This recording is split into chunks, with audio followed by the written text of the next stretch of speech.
Ito yung mga alaga ko, guys. Nailipat ko na sila sa bago nilang lagayan. Yan, guys, oh. Medyo malalim na siya kumpara dun sa isa. Ito yung luma, guys. Yan. Wala siyang laman ngayon. Iniisip ko pa kung lagyan ko to ulit ng panibagong isda o hindi na. Yan, guys. Malaki rin yan, guys, kaso lang mababaw. Ito malalim to, guys. Yan, oh. Yung hammerhead na yan, guys, nasa ano na yan, guys, lagpas na yan 1 feet. Pero tingnan mo naman, napakaluwag niya. Yan yung Oscar ko. Yan,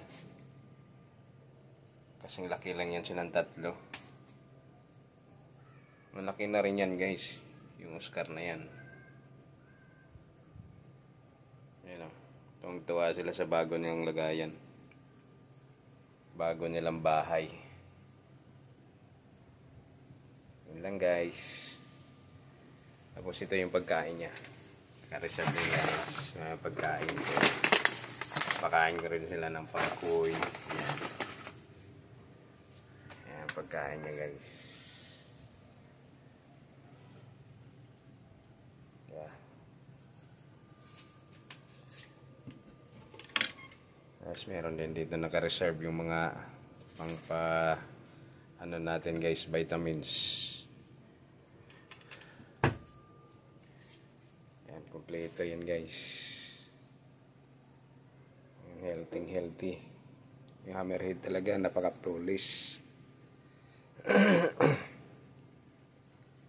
Kakatuwa tingnan. Ang hirap maglipat pala nito, guys. Malalaki na.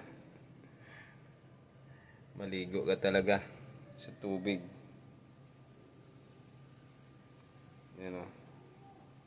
Peaceful sila ngayon, din nag-aaway kasi maluwag. Yun lang.